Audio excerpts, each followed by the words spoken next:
Buenas tardes en esta calurosa tarde, como creo que se me puede apreciar en la camisa, en esta calurosa tarde de otoño gaditana. Es un gustazo volver a la cierta normalidad, a las presentaciones de libros, los actos literarios, los actos culturales después de este verano, este inolvidable verano, para presentar un libro especial para mí y especial creo que para muchas de las personas que estáis aquí en la sala. Es un libro, como dijo Ernesto Pérez Zúñiga, un libro peculiar, un libro muy humano, muy humanista, muy divertido. Yo me lo he leído 2 veces, cuando nada más salir, que lo reseñé para la revista Zenda, y me lo he vuelto a leer estos días para tenerlo un poco más fresco. Y ha sido de verdad como si volviese a leer un libro por primera vez. Me acordaba de muchas cosas, pero el disfrute, el pasármelo bien, el divertirme, el querer seguir conociendo el pueblo, ir a Villaluenga, hacerme amigo, conocer a la gente de allí, abrazarla porque la siento cercano, ¿no? Es un libro muy cercano, muy humano. A ver, se lo dije el otro día a Antonio, me parece el libro escrito por un humanista, alguien que le importa mucho las personas. El pueblo y yo es el libro que venimos a presentar y a dialogar sobre él. Está publicado por Madara, unos editores, ¿no? Una pequeña editorial jiennense, que me parece también un guiño a la España vacía, que esté publicado por un libro en la editorial de Jaén, chiquitita, yo no la conocía. Y guiño involuntario porque ha sido la que ha querido publicarlo, ya. Pero bueno. Pero ahora te digo otra cosa, y ya empezamos casi a dialogar cuando iba a leer un pequeño texto. No. Yo este libro lo veo perfectamente en Seix Barral, por ejemplo. Porque hablamos de Villaluenga, pero es el pueblo. Y de hecho Villaluenga, ya como muchos sabemos de los que estamos aquí, José, ¿qué tal?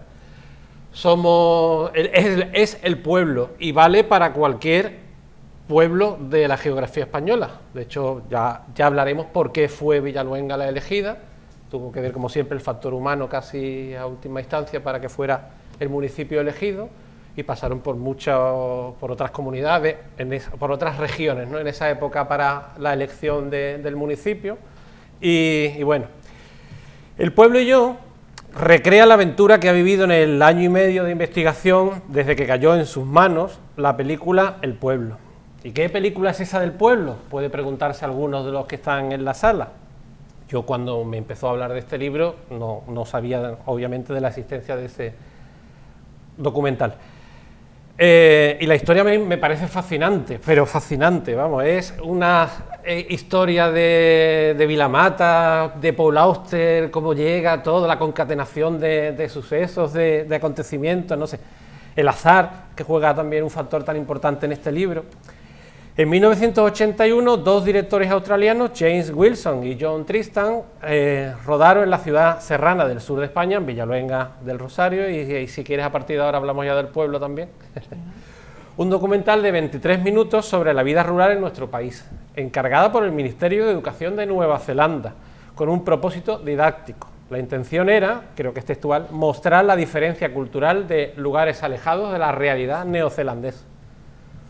La cinta permaneció durante más de 38 años en un curioso olvido, pero en el año 19 se estrenó en Sydney en el 83 y se emitió, me parece, en segundos canales de las televisiones públicas de distintos países anglosajones, entiendo.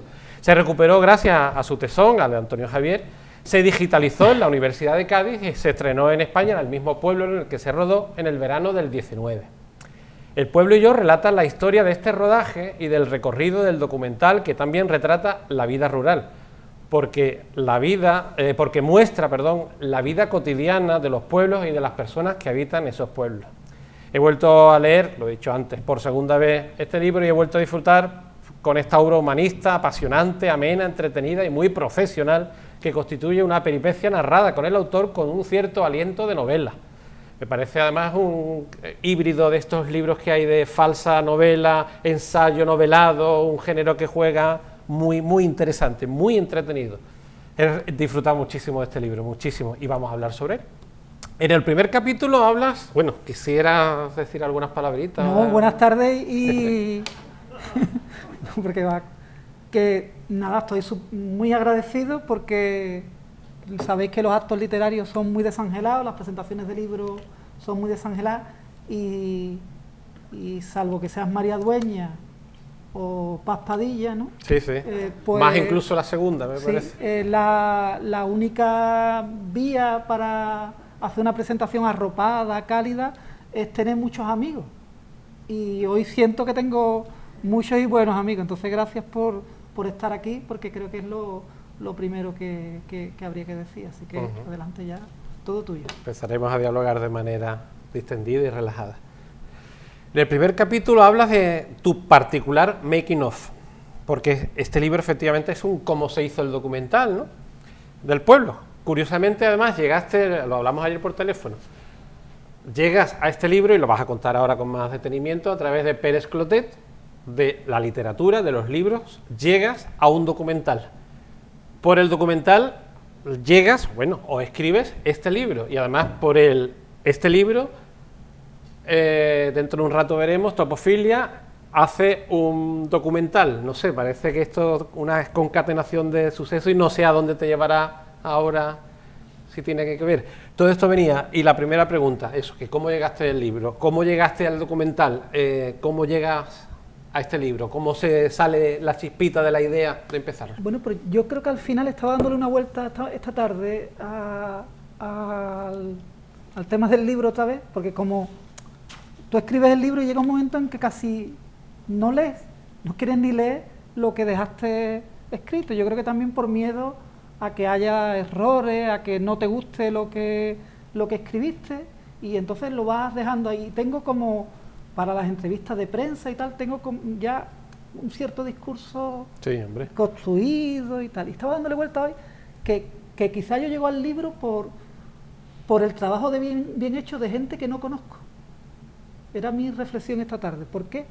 Porque probablemente si en la productora australiana que está situada en Sydney no hubiera habido probablemente un administrativo, alguien que guardó todo bien, guardó bien el material, que lo archivó bien, que lo registró bien, que lo conservó durante 30 y pico años, pues no estaríamos aquí, porque lo más llamativo del documental es el archivo audiovisual que lleva aparejado el documental. Yo lo que siempre comento es que he tenido la suerte que tienen pocos investigadores, que es en una historia muy pequeña, que por lo mismo os parecerá una exageración, ¿no?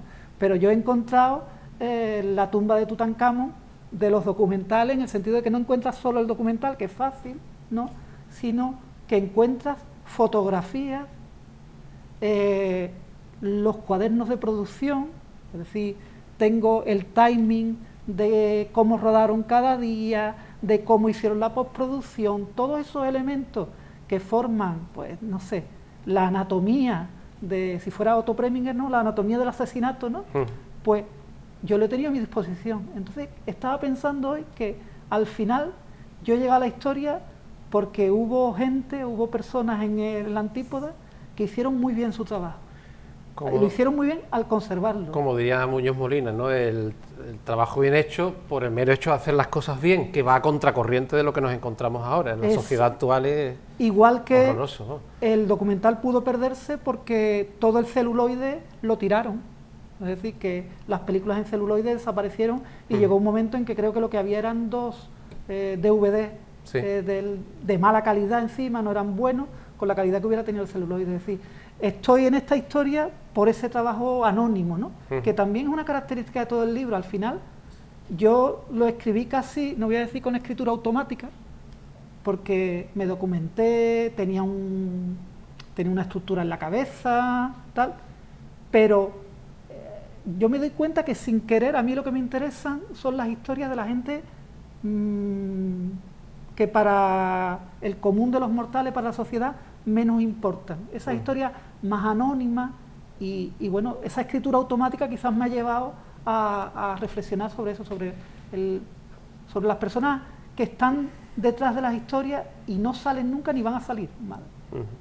Te lo iba a preguntar mucho más tarde, si además entraba por el tiempo, pero te lo pregunto ahora. si me estás diciendo que has hecho una escritura automática, ¿lo has pulido mucho? ¿Lo has retocado mucho? Bueno, aquí puedo dar un agradecimiento con nombre y apellido. No lo he pulido mucho. Lo único es que he tenido un buen editor y se llama Enrique del Álamo, que está aquí, con el que es el único que recibía los capítulos, nos citábamos, él es un gran lector y él siempre me iba orientando y siempre decía dos cosas, me corregía cosas, recuerdo algunos detalles de pasarme de escritura de la rosca, ¿no? Y él siempre me decía, sigue por las emociones, sigue el camino de las emociones, sigue el camino de las emociones, deja los datos, da menos datos, sigue el camino de las emociones. Entonces, claro, ese fue la conducción que permite que quizás a ti te haya parecido un libro humanista o así. Bueno, y aparte de las emociones y de los sabios consejos de Keke, escribes muy bien, así de claro te lo digo. No, sí, además se me estás diciendo que no lo has pulido muchísimo. Yo con mis clientes trabajo en una asesoría literaria y a mis clientes soy muy exigente con pulir, retocar, cambiar final, en fin, hacerlo mucho. Aspiro mucho a eso. Pues yo tengo la sensación de que no escribo bien y no es una pose, sino que la historia era tan... Es una historia muy pequeña y eso me lo dijo otra persona que está aquí. Qué bien escrito está, pero qué pequeña es la historia, ¿no? Sí, pero qué grande es no sé, pero, la emoción. Exacto, pero yo creo que no escribo bien porque, que escribo normal y que lo importante es que la historia es tan chula, es decir, la palabra es una historia chula, redonda, en todos los sentidos, llena de lo que dirían la serendipia, ¿no? La casualidad, ese cúmulo de cuestiones que me sigue rodeando, es decir, yo sigo con la historia y me encuentro en los sitios más insospechados, gente que o es del pueblo o tiene una conexión con un pueblo que visitaron o con Sydney. Es decir, yo no se puedo imaginar que había tanta gente en España que tenía relación con Australia. No me lo podía imaginar. Y es como cuando uno se opera, ¿no? Se opera de algo extraño y de pronto aparece mucha gente que se ha operado de eso, ¿no? Sí, pues sí. esa concatenación sí se da en el libro. Porque decía que los ensayos más convencionales son un poquito más farragosos, sobre todo si te circunscribes a los datos y pones muchos datos, ¿no? Pero tiene un aire muy de novela, muy novelado, es un ensayo muy novelado, es que se lee de manera muy amena.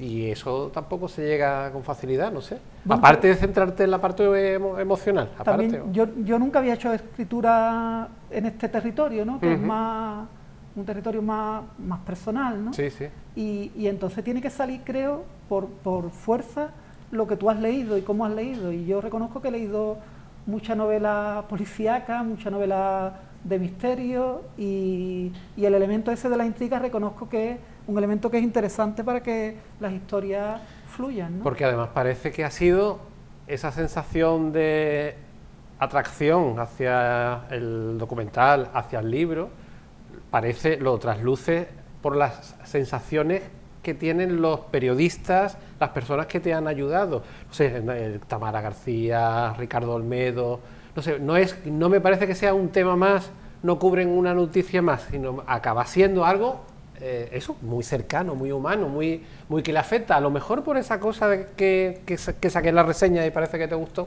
de que todos venimos del pueblo. Porque sí, quizás la gente más joven de ahora ya ha nacido en las grandes ciudades. Pero... Hay una enorme corriente, no sé si temporal o superficial, bueno, temporal y superficial, hacia el tema del mundo rural. Eso sí lo tenemos todos controlado y yo lo he detectado y creo que me ha pillado en plena ola de ese tema. Sí. Y luego he de reconocer que a la gente, cuando le cuentas la historia le llega muy rápido y a los medios de comunicación rapidísimo. Y reconozco que la historia está llena de gente que se ha entusiasmado con ella y de alguna manera eso fue generando un círculo virtuoso que me ha permitido, porque seguimos aquí, ¿no? Que vamos ya por 2 años y seguimos. Pues el libro es aquí lo tengo, la primera edición es, bueno, ha salido una segunda, la primera es de junio de 2020. Sí. En plena pandemia, presentar un libro, bueno, en la ciudad natal o en la ciudad donde trabajas, casi 1 año y medio después de sacarlo, en fin, y que el libro esté vivo, como hemos hablado todavía, no deja de ser, en estos tiempos de de novedades rápidas que pueden durar semanas en una mesa de novedades, me parece también algo digno de destacar en este libro. Bueno, es un libro que de pronto alguien te escribe desde, no sé, el otro día me escribían desde el País Vasco, que una de las cosas que me llamó la atención es qué tendrá que ver el mundo rural del País Vasco con el mundo rural de la sierra de aquí.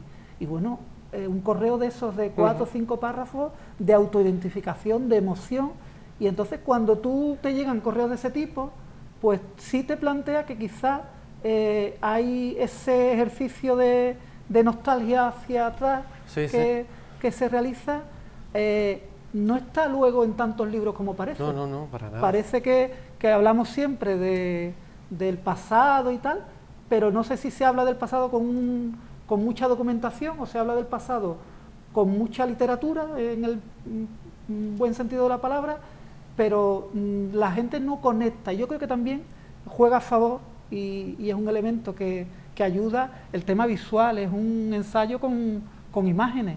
Entonces, si el texto te despista y no estoy muy certero, te vas a la foto y recreas, ¿no? Entonces, en ese sentido sí que ha ayudado mucho lo audiovisual, ¿no? Como todo este material que estamos viendo, ¿no?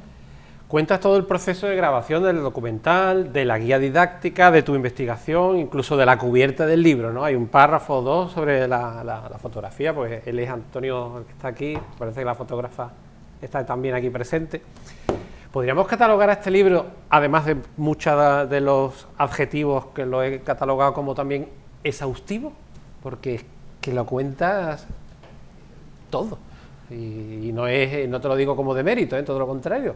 Me parece, no te has dejado nada, también conociéndote y sabiendo cómo trabajas, sí, no me sorprende. Me he dejado mucho porque decidí en un determinado momento que paraba, que fue cuando me puse a escribir. Decidí que ya con lo que tenía iba a escribir porque notaba que se me iba la emoción, eso que le llamamos nosotros estar con el punto de que estás por la noche y ya sabes cómo va a acabar el capítulo, de todo ese tipo de cosas. Yo notaba que se me estaban yendo.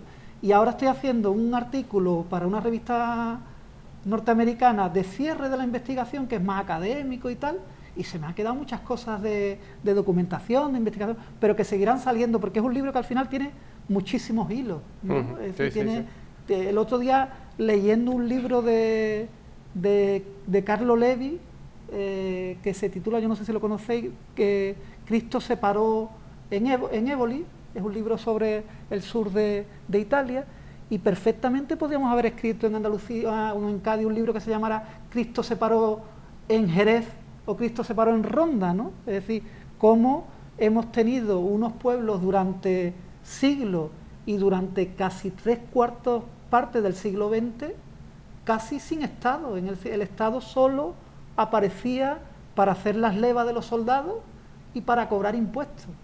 Era un Estado duro, castigador, que no daba nada.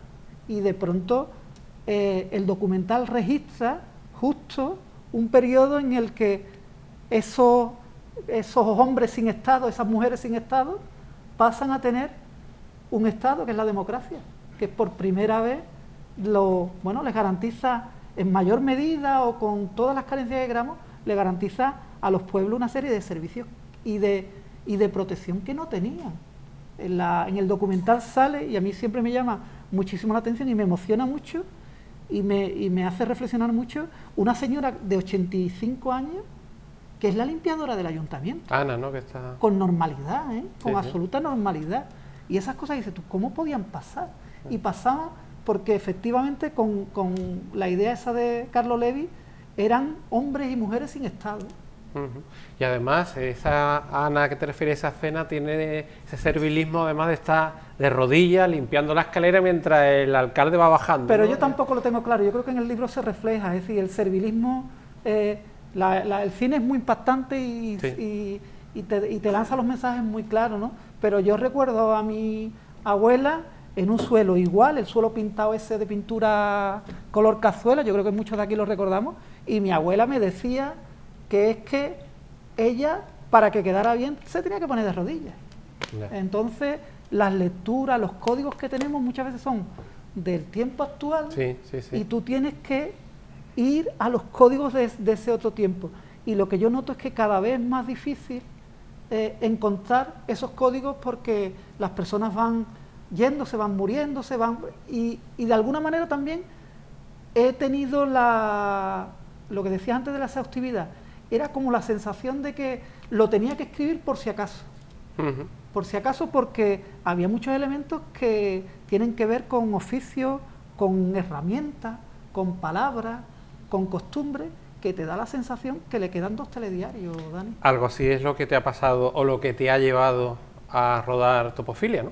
Sí, Topofilia sobre todo porque te das cuenta que las generaciones actuales lo que ven son vídeos de YouTube y que esa caja magnífica que tengo en mi casa, que ya son 2, ¿no?, acabará Santi en la biblioteca de la universidad cuando cierre la investigación, pero todas las fotos, bueno, mirad qué foto tan espectacular esta, ¿no?, de ellos toreando una vaquilla en la plaza de toros de Villaluenga, ¿no?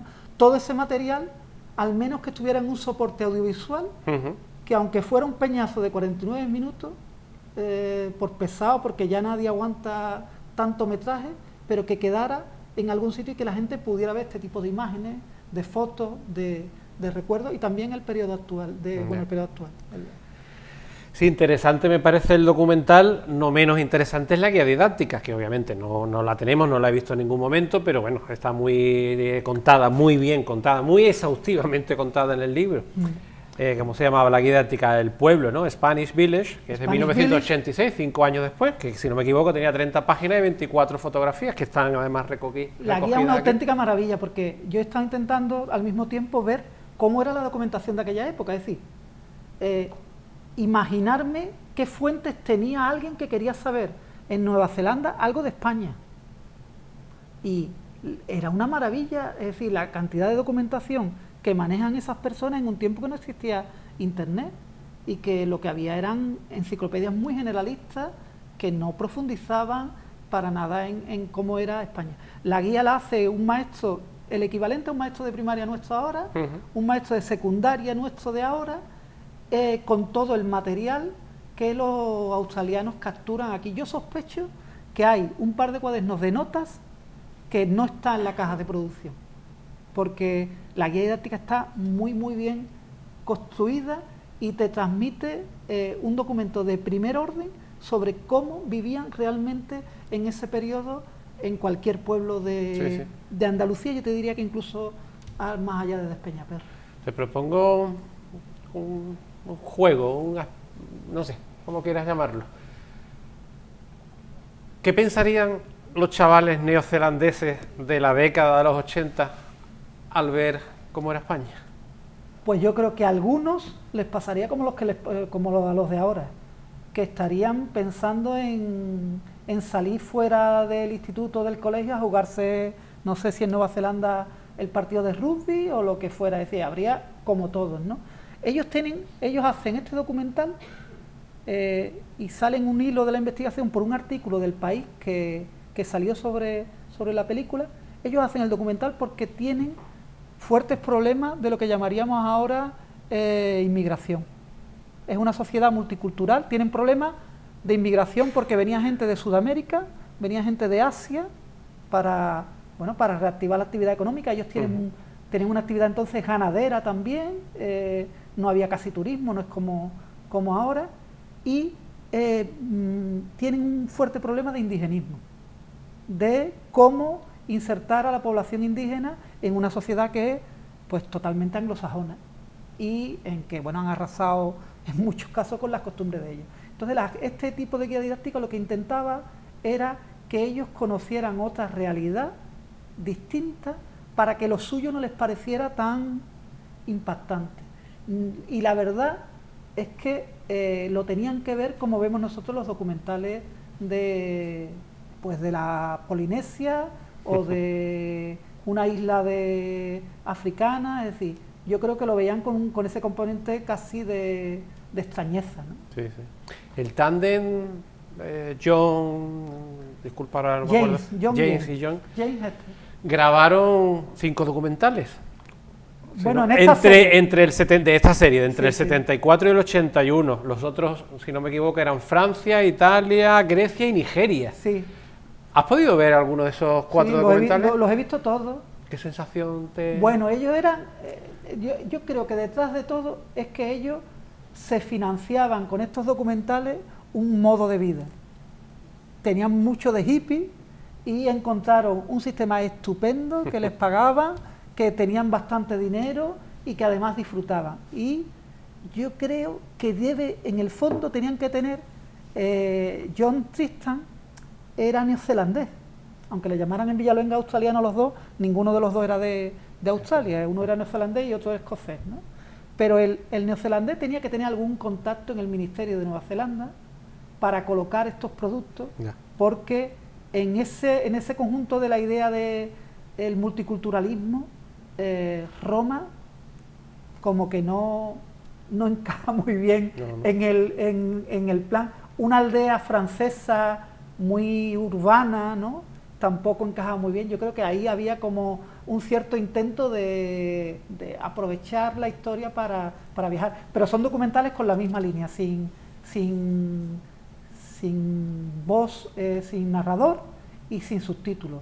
Solo la voz directa de ¿Les gustó mucho la presentación del documental?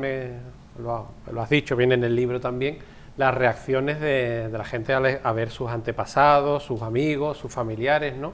Ellos mismos con 40 años menos, las voces, incluso, porque eso se va perdiendo con el tiempo.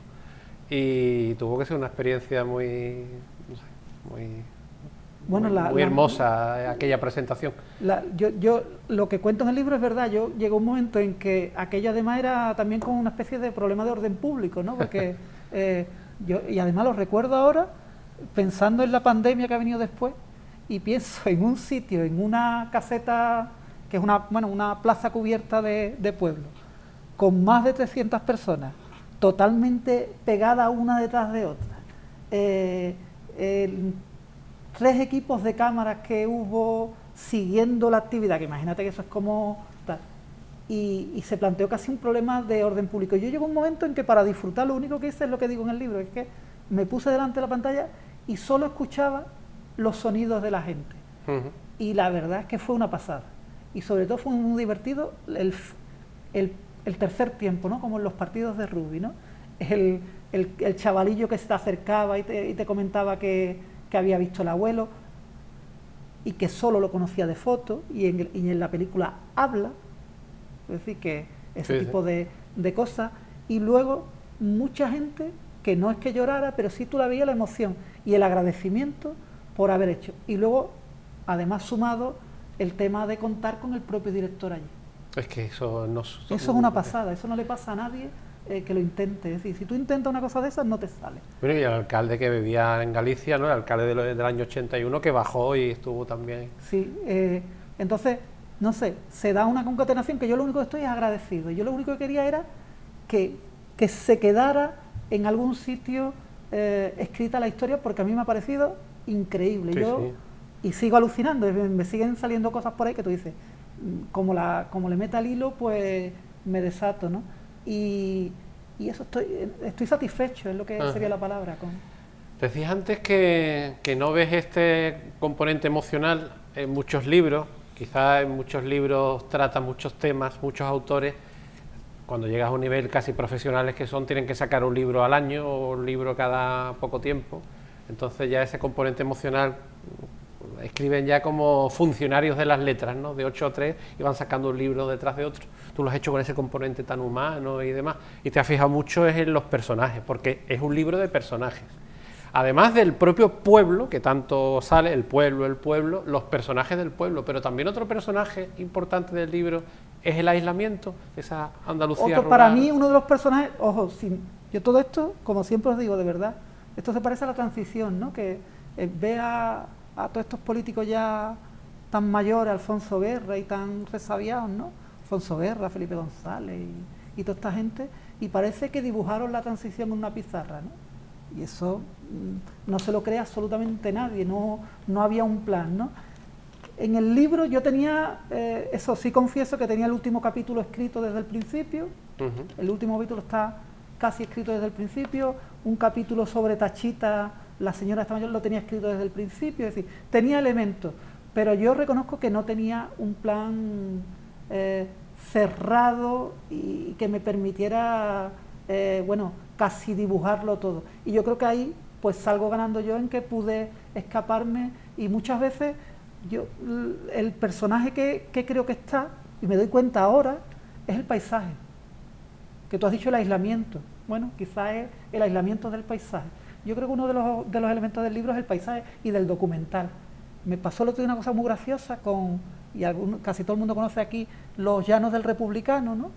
Los llanos del Republicano son los llanos con los que abre la película, y abre con un plano enorme, ¿no? Es decir, un plano que debe tener, no sé, kilómetros, ¿no? Tiene que tener 3 o 4 kilómetros ese plano de profundidad, ¿no? Y el otro día salió la noticia, no sé si la habéis leído, de una productora norteamericana, inglesa, no me acuerdo, sí. No, reconozco que no sé, que está haciendo, está rodando en Villaluenga, voy a silenciarlo, vale, disculpa, que está rodando en Villaluenga un capítulo, una parte de un capítulo de La materia oscura. Y La materia oscura diréis vosotros, ¿eso qué libro es? Pues La materia oscura en mi familia, La brújula dorada y La materia oscura son 2 libros muy importantes, porque mis 2 hijas han sido fan de La brújula dorada y La materia oscura, ¿no? Entonces estaba yo el otro día reflexionando cuando les enseñé, que estaban encantadas. Cuando yo les enseñé el documental, pues lo vieron como... ¡guau! Cosa de mi padre. Ellas, sí, cuando vieron ese llano del Republicano en el inicio del documental, les dio igual. Les dio igual. Cuando vean ese llano del Republicano en la escena de La materia oscura que se está rodando, será una emoción infinita. Entonces reflexionaba sobre cómo el mismo paisaje de aislamiento nos puede alimentar de distinta manera a generaciones diferentes. Entonces, cómo conectar. Y yo creo que también el libro tiene ese ejercicio de nostalgia de que yo estoy al filo de desconectar. No quiero decir que me esté muriendo, pero sí que tengo una edad en que empiezo a tener más nostalgia hacia atrás que nostalgia hacia adelante. Ahora pregunto, ¿sabes por qué ha elegido esta productora Villaluenga, que se está convirtiendo en un centro neurálgico en Bollywood, no sé? Ni idea, yo creo que la Alemania nazi, ¿no? Un centro de cinematográfico. Habría que preguntarle a un especialista en localización. Yo creo que al final ¿Habrán visto tu libro? No creo que llegue a tanto. Mira, me interesan mucho también tus reflexiones. No sé, te conozco y nos conocemos mucho hace ya mucho tiempo. Y he leído con especial interés y eso, tus opiniones, tus largos párrafos sobre tu reflexión de por qué Pepe, aquí lo tengo apuntado, el profesor de guitarra, no quiere ser entrevistado, o tu paso por el pueblo en el año 87 como adolescente, ¿no? Con 19 años que tendrías más o menos, y dormir esa noche en la plaza de toros de allí, no sé, lo he leído con mucho agrado, con mucho gusto, esa parte. Bueno, yo también, eso forma parte de la escritura automática, que me salió en un primer capítulo y que mi editor me dijo que por ahí. Entonces reconozco que fui intentando hacer, no sé, no es el equivalente, con perdón, pero esa idea cervantina de meter en historias dentro de la historia me parecía que permitía que toda la documentación que yo quería contar no fuera un tostonazo demasiado grande, ¿no? Ya. Entonces, que si me ponía a escribir cómo era la economía del pueblo, pues claro, podía salir un capítulo denso. Pero si dentro metía la historia maravillosa de los billetes de 1.000 pesetas y de 5.000 pesetas llenos de humedad, llegando a esa caja de ahorro que te la imaginas y lo ves, pues pensaba que, o la historia del director de la caja de ahorro, con una historia llena de encanto y tal, pensaba que hacía más ágil la idea del ensayo. Exacto. Y pienso en el libro castellano, si alguien lo ha leído de los que estáis presentes en la sala, de Lorenzo Silva, es uno de mis escritores preferidos, y yo ha habido párrafos, es un híbrido también, es un libro que es poco de novela, un poco de ensayo, y yo me he saltado párrafos y casi páginas cuando empezaba. En la Castilla de 1526 había 4 feudos, tal. Digo, ¿qué pasa? Es que no me interesa esto leérmelo. Y me paraba con todo el detenimiento del mundo a leer cuando hablaba de su abuelo, cuando hablaba de su vida privada, de su paso por Getafe, cuando hablaba de lo suyo, de lo pequeño, ¿no? De lo cotidiano. Me interesaba muchísimo más y yo creo que es un acierto esa parte, bueno, o esa mezcla. Y las reflexiones también, porque ya una vez que estaba metido en la faena, reconozco que fui sintiéndome más cómodo. Y quizá ya cuando te vas sintiendo más cómodo, lo mismo incluso llegué a abusar en algún capítulo. No, vamos, bajo mi punto de vista, no creo que haya ningún abuso de eso. ¿Por qué no nos enteramos los lectores de qué es Villaluenga? Aquí lo hemos dicho, lo hemos tratado muchas veces, pero el nombre del libro no sale hasta el último capítulo, prácticamente en las últimas páginas, que se dice una vez o dos, es Villaluenga del Rosario, ¿no? Porque es el pueblo. Por la misma razón que el documental no lo enseña hasta el final. El documental solo dice que es Villaluenga en un rótulo al final. Por eso conecta quizá con esa, por muchos más factores que hemos comentado en estas charlas, pero con lo que decía ese correo que te mandaron del País Vasco, que salvando un poco las diferencias geográficas, no sé, está hablando de un pueblo que puede ser casi de cualquier sitio, claro, el pueblo. La idea era, yo no quería hacer un libro local, eso lo reconozco, siento mucho respeto por los historiadores locales, creo que hacen muchísimo por la historia local, siento mucho respeto por los escritores locales, me parecen fundamentales, pero yo no quería escribir sobre un pueblo concreto.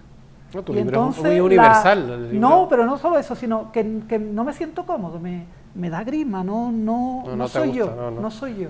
Y entonces la idea de anonimizar, me cuesta la palabra siempre, anonimizar el pueblo y quitarle el nombre y no ponerle otro nombre, sino el mismo nombre que le pusieron ellos, el genérico, ¿no?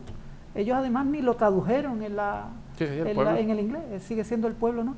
Me parece interesante. Es verdad que a veces quizá se puede hacer un poco repetitivo en la lectura, pero tiene ese tipo de cosas y yo lo hice muy conscientemente eso. Yo desde el principio tenía claro, de hecho fue el primer capítulo que escribí. Sí. Yo no he tenido esa sensación.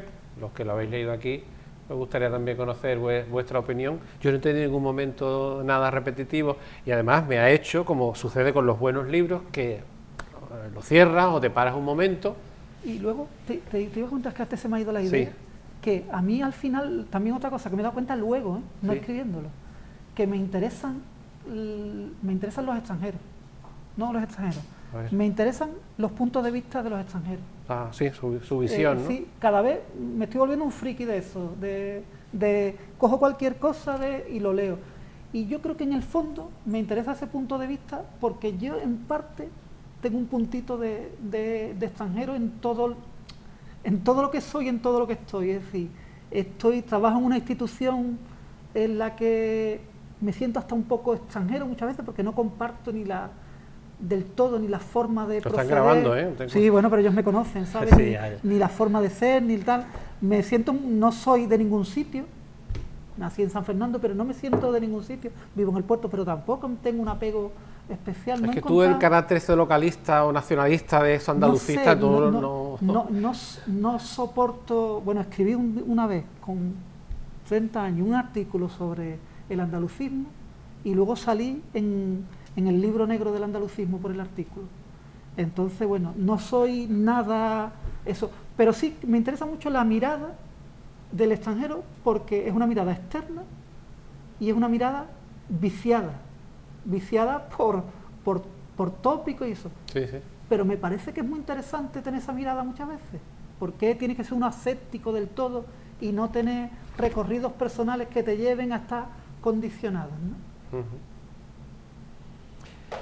Y lo que estaba diciéndote también antes, que en muchos momentos de la lectura, lo terminé de leer esta segunda vez el lunes, me parece, de esta semana, y me paraba muchas veces, ponía el marcapáginas y reflexionaba sobre mi pueblo.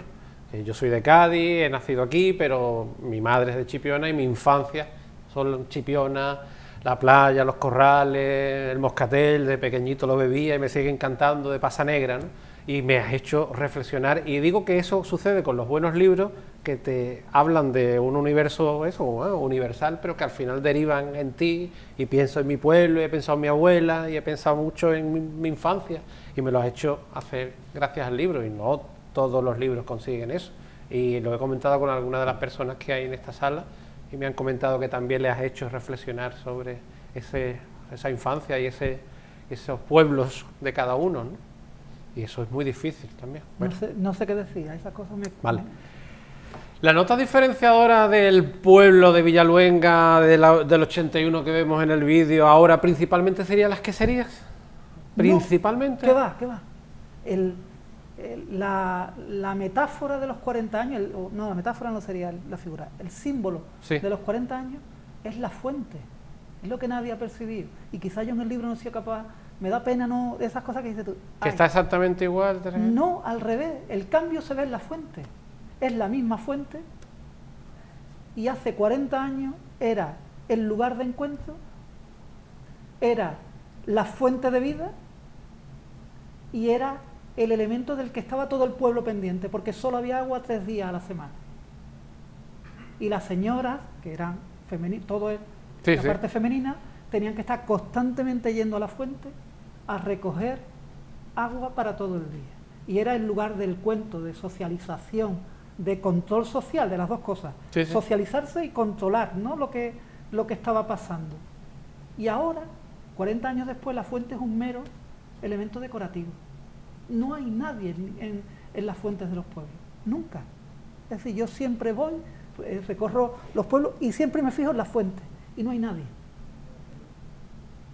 Y esa es la metáfora, las queserías, bueno, son queserías ahora, además afortunadamente han conseguido que esa idea de sector primario, sector secundario, sector terciario, pues bueno, afortunadamente en esos pueblos ahora hay sector primario y hay sector secundario, se transforma en el sitio y se distribuye un producto que es el queso y que afortunadamente pues mantiene demográficamente, decentemente este tipo de pueblos.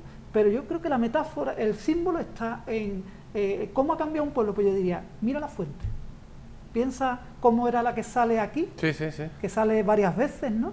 Y está llena de mujeres, de niños bebiendo agua y tal, y ahora es un sitio que da, a mí me da pavor, ¿no? Porque es un sitio que a mí en algunas ocasiones por las tardes y eso, me parece un sitio que da miedo, ¿no? Porque muchas de ellas tienen, tú sabes, ese estilo a veces un poco barroco y tal, y tú dices, Dios mío, si aquí no pasa nadie, ¿no?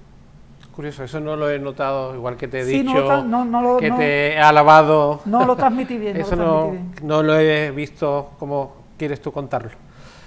En la página 191, casi al final del libro, hay un par de párrafos que me han emocionado mucho, me han gustado mucho. Los voy a leer porque me parece que no desvelo nada, ¿vamos? Tampoco esto es una trama policial que te digan que el asesino es...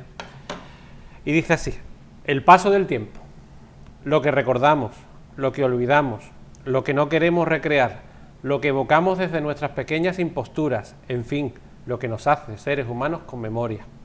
Sobre ello habla el documental El Pueblo.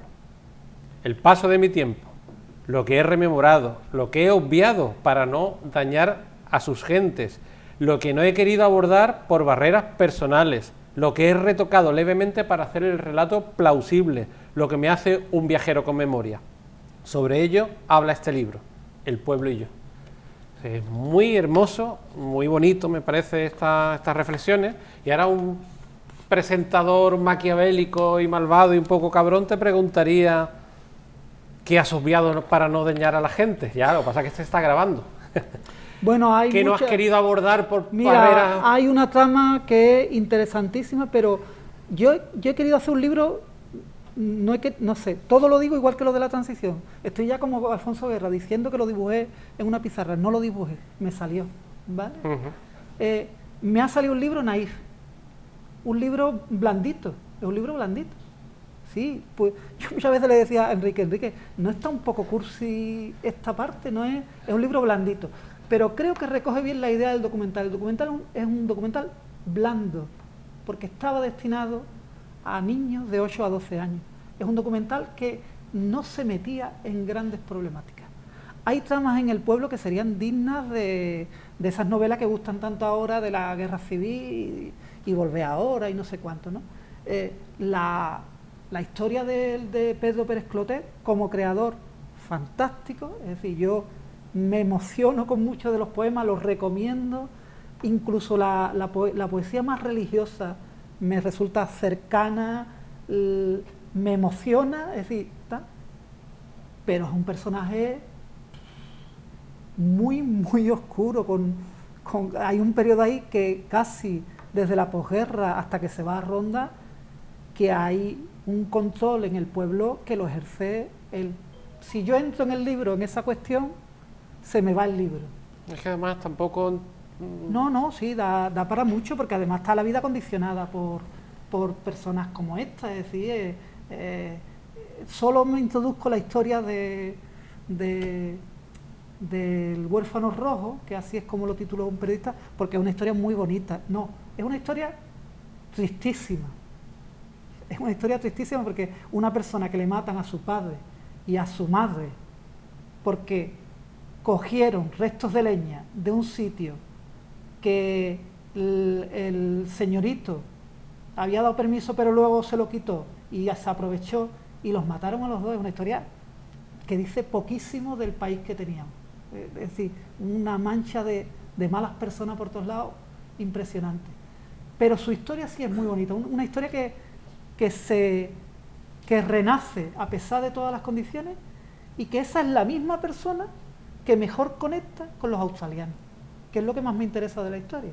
Es decir, yo no la cuento porque sea una historia de la guerra civil, que bien, ¿no?, que nos tiramos hacia atrás y que progresó y cómo lo he contado, ¿no? Yo la cuento porque ellos fueron los mejores amigos de los australianos y casi no se entendían. Yo me pregunto cómo se entendían esas dos familias todos los días, y estaban, un día comían en una casa y otro día comían en la otra, porque estaban pared con pared. Eso es lo que me interesa de la historia. Entonces, hay muchas cosas que no he contado, hay una cosa que la he cambiado 10 kilómetros, la historia de la Plaza de Toros, que es muy bonita, sí, no pasó en Villaluenga, vale. Pero era tan bonito que pensé que era una licencia que me tenía que permitir, sí. Pasó en Menorca. Vale. Pero bueno, hay que hacer algunos trucos, ¿no? Sí, pues, igual que en el documental todo es truco porque solo tienen una cámara y tú ves las escenas, pues había escenas que estaban rodadas 7 veces. 7 veces se rodaron algunas escenas, porque al final quería que salieran de una manera. Es decir, la autenticidad siempre, lo auténtico, la ficción, no sé, siempre está ahí. Es híbrido, y es un libro híbrido, y es un libro personal, como estamos viendo. Yo conocí a Rafael Chirves gracias a Salvador, a ti, que vino a las presencias literarias de la UCA en el año 2006, me parece que pudo ser octubre, un día lluvioso de octubre estamos hablando, igual que ahora, hoy hace mucho calor, en ese 2006 me parece no hacía tanto calor, recuerdo que era un día desapacible. Y desde entonces lo considero uno de mis escritores preferidos, he leído casi todo de él, ahora me parece en unos días saca Anagrama los diarios, y él afirmaba, Rafael Chirves, que leer y escribir han sido casi siempre un modo de refugio. Y ahora te pregunto, ¿en qué refugio buscas tú en tus investigaciones o en los 2 libros que has escrito? ¿Por qué te refugias en...? Bueno, ¿qué buscas cuando elaboras? Bueno, ¿Qué sientes? El primer libro es un libro más académico, pero también ya destila cosas, se me va la olla y empiezo a hacer cosas que no son muy propias de un libro académico, pero bueno, ¿qué le vamos a hacer? Y este segundo libro, a mí al final, yo me doy cuenta que sin querer estoy siempre dándole vuelta a la memoria. No sé si esa idea de la finitud y que me voy acercando al final, cada vez le doy más vuelta a la memoria, a lo que perdura, a lo que no perdura, a lo que dejaremos, a lo que se perderá. Estoy siempre en esos registros. Y luego estoy también muy interesado en la figura de los vamos a llamarle intelectuales orgánicos locales, los músicos, autores que solo tienen un recorrido en lo local, que son muy importantes en una ciudad, en un pueblo, pero que lo sacas de esa realidad y no son nada, ¿no? Y eso también me interesa mucho. Bueno, no sé. Que, Antonio, si me hubieras dicho antes, si menospreciara a Madara Editoriales, yo te digo, yo creo que este libro podía haber salido perfectamente en Seis Barral, no sé, encaja en Seis Barral porque pueden publicar unos libros que publica Muñoz Molina y publica el último de Paul Auster, pero Elena Ramírez, que estuvo en las presencias literarias también de la universidad, que es la editora, yo creo que podía haberlo visto y haber dicho, esto me lo quedo yo. No, pero yo creo que le conviene también un recorrido de esto, ¿no? Le pega es una historia pequeña, le pega una editorial pequeña, le pega... Yo creo que la escala es importante en todas las cosas. Y no tiene sentido ponerte a esperar 2 años a que te lo eso sí. quieran, no sé Bueno, cuánto. eso sí. Entonces, al final yo lo que quería era que saliera. Y bueno, bueno, pues lleva vendido 500 y pico. Para mí es ya un regalo, hasta donde llegue la historia. Yo ya tampoco quiero ya. Yo lo que he intentado es darle toda la difusión, todo el apoyo a la historia y ya bueno que ya tenga el recorrido que tenga que tener, que tampoco hay que empeñarse en que esto lo lea todo el mundo. Pues yo creo que si lo dejamos aquí y disfrutamos ahora... Además está acabando ya el documental. Lo tenía cronometrado con el... Sí, tenemos los 2 documentales. Así que nada. No, yo estoy de verdad muy agradecido porque te hayas prestado a esto, le has dedicado muchas horas y yo sé que no tienes el tiempo para dedicárselo ni deberías y no sé, has hecho una disección estupenda y luego eso que estoy de verdad muy emocionado de teneros aquí y de que me hayáis escuchado un ratito. Así que nada, cerramos. Un aplauso.